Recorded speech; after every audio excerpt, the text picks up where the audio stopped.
I have a friend of mine here who is an Israeli, native Israeli.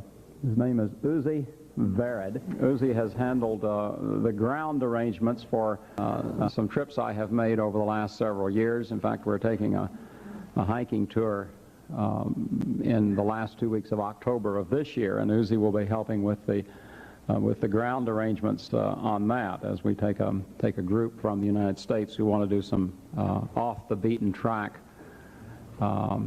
touring in Israel. We'll be hiking both through the Negev and up through the Galilee regions at the same time and doing some mountain climbing up there in Israel. Some very, very exciting things going on there. So I thought you would be interested in hearing from him just for a few moments since we've just got him here. Uzi was the commander of the Israeli forces in the Sinai for a number of years. Has now gone into business in Israel. But come on, brother, we are delighted to have you. This is a very special man. Take it. Well, I thank very much. I'm traveling in the United States promoting Israel for the last 16.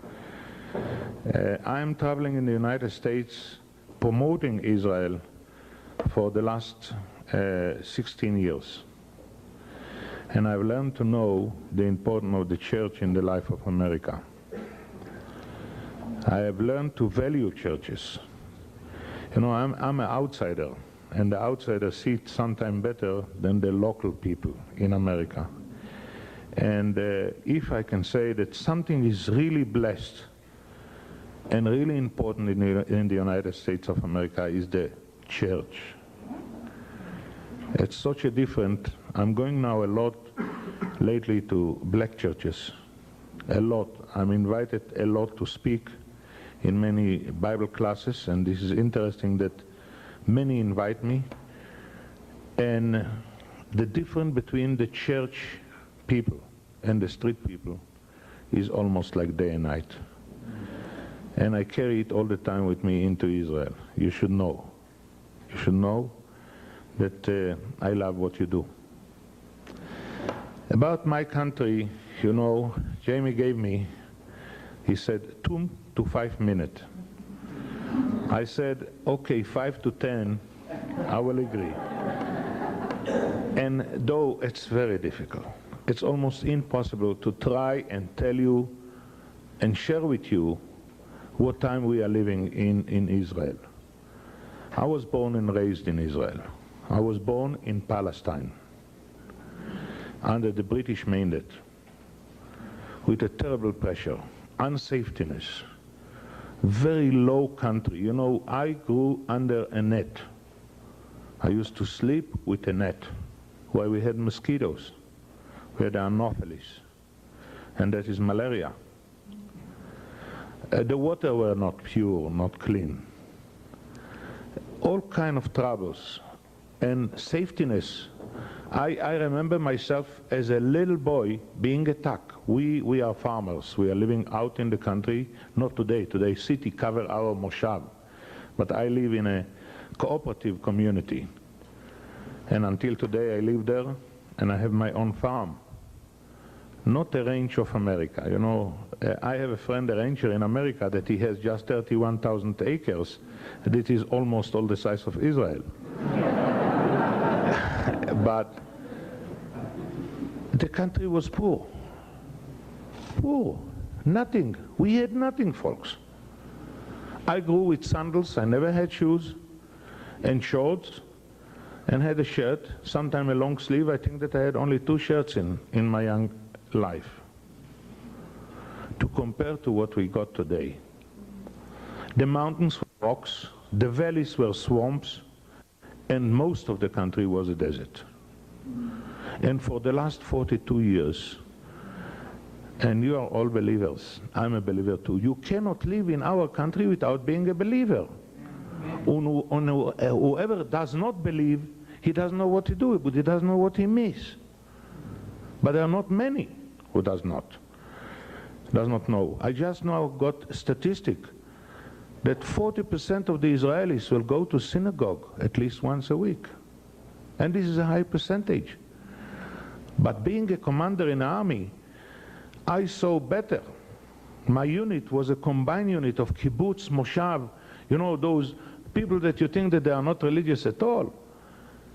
But Friday evening, I had 1,200 soldiers. I think that 1,100 soldiers were at the synagogue. We had a tent synagogue in the field. And I was sitting in my tent and watching it, and I could not believe that kibbutz, those who study socialism only in their life, are there in the synagogue. Well, Israel have changed so much. Have changed to better, much better. 300,000 trees have been planted to the rock. By the way, the father of the planting tree was a good Christian from Berkeley in California, Dr. Loudermilk. Maybe you heard his name. He was very known in Israel. He gave the water planning for Israel and the forest planting. And he came with a Christian motivation to Israel to contribute, and he did a lot. And you should come and see the forest. And the country is much greener. You know, today the biggest fight of the nature lover is to maintain pieces of desert in Israel. That is not a joke. That's true. And that is through my lifetime. Not to ask about the geography, the topography of Israel, things that you cannot see anywhere.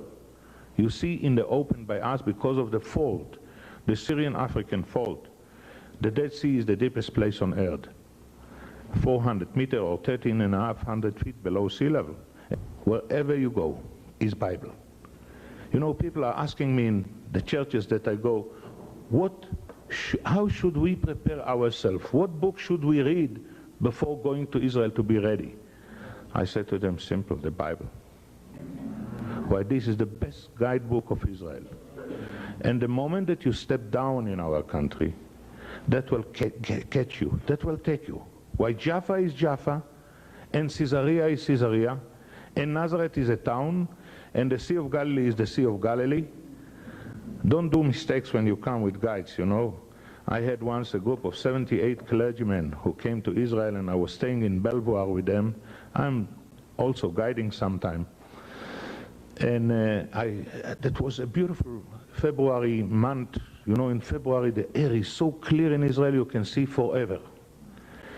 Not like Texas, that you see forever and see nothing. You see a lot there.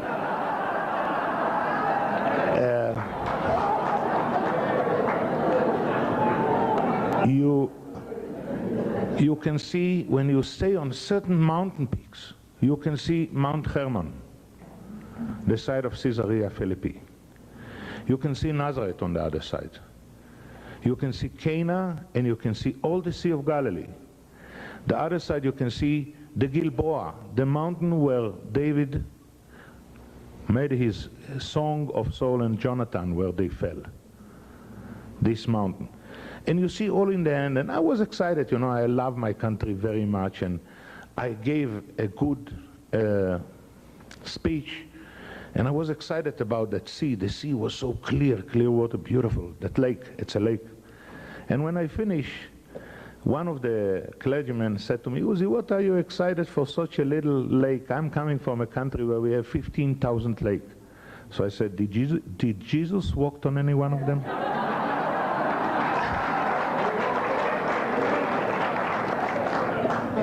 Well, it's exciting, but we never, ever had peace in our territories. You are reading the Bible. Only one time was 40 years of peace. And that poor king who made the 40 years of peace had to marry 922 wives to make the peace. And it was at the time of King Solomon. I don't care the wives, but the 922 mother-in-laws.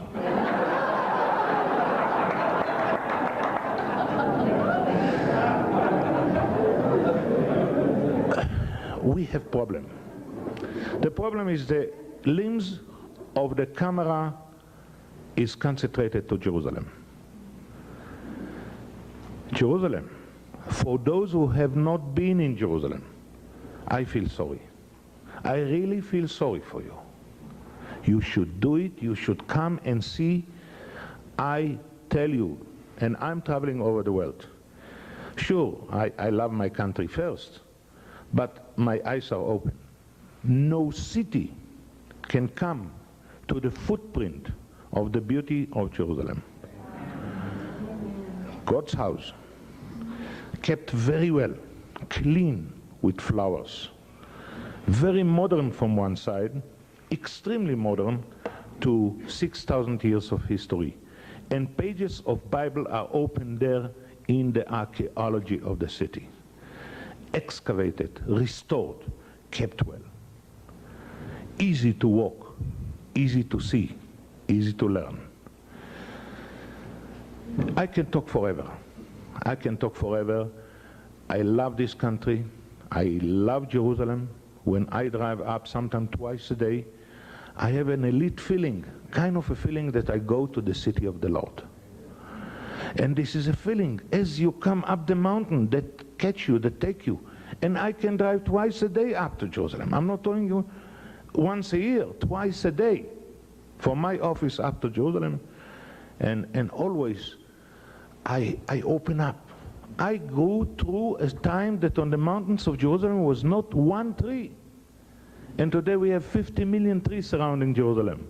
50 million. Today the Christian world is doing so well.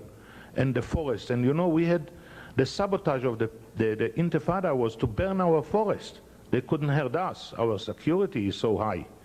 So they fire forest. You know what happened?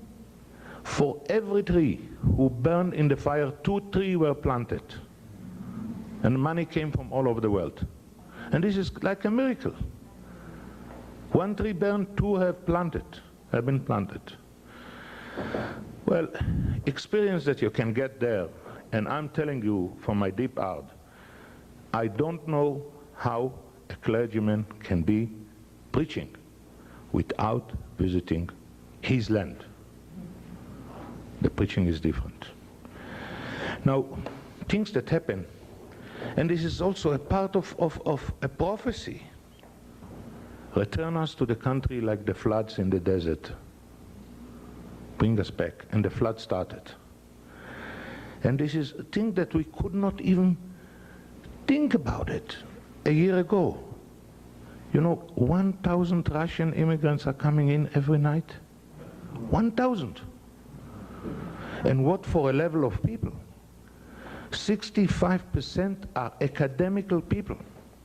65% are doctors, engineers, all kind of professions. Certain part will have to study again and change why we don't have mines and we do not have trains in our country.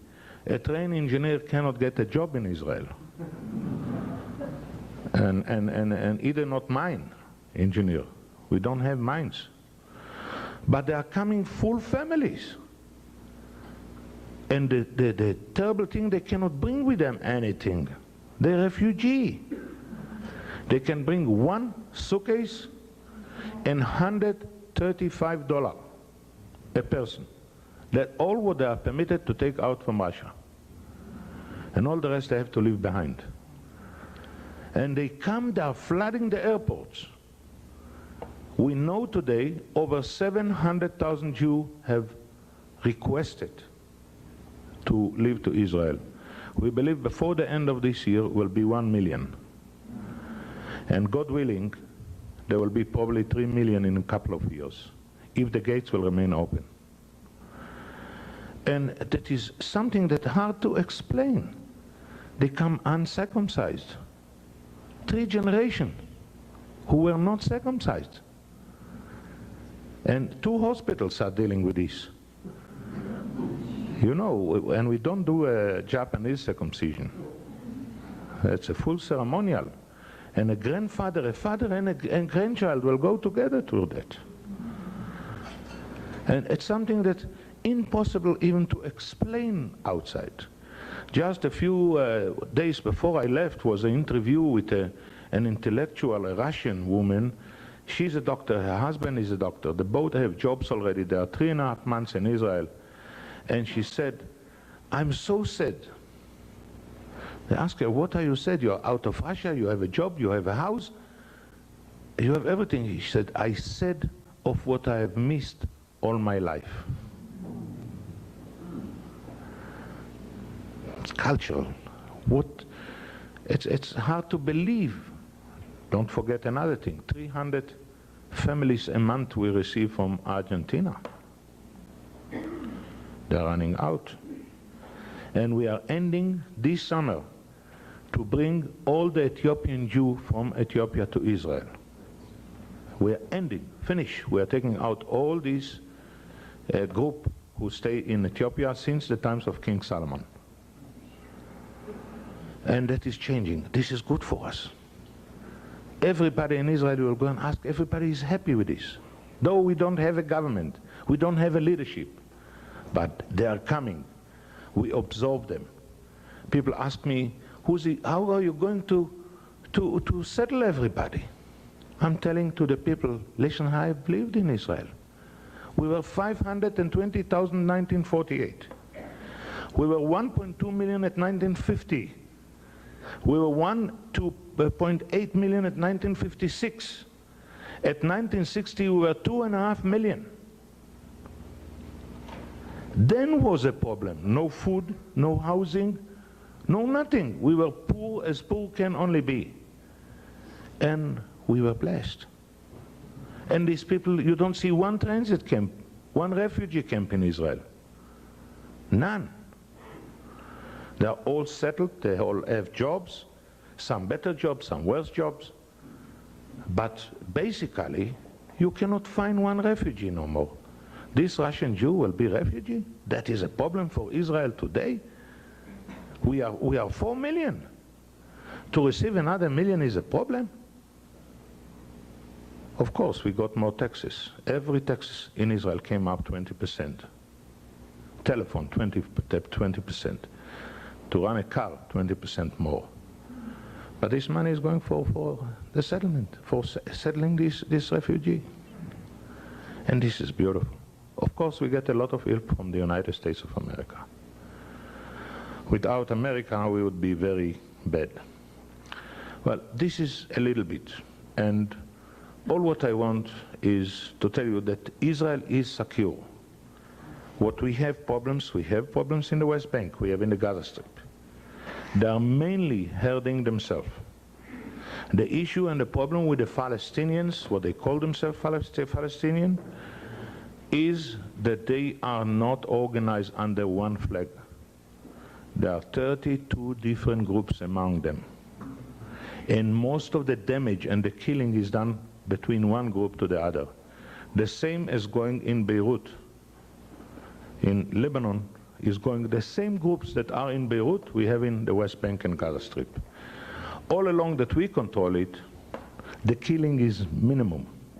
But at the moment that we will move out, if we will move out, that I don't think that we will move out, then we'll start a massacre, the same as in Lebanon.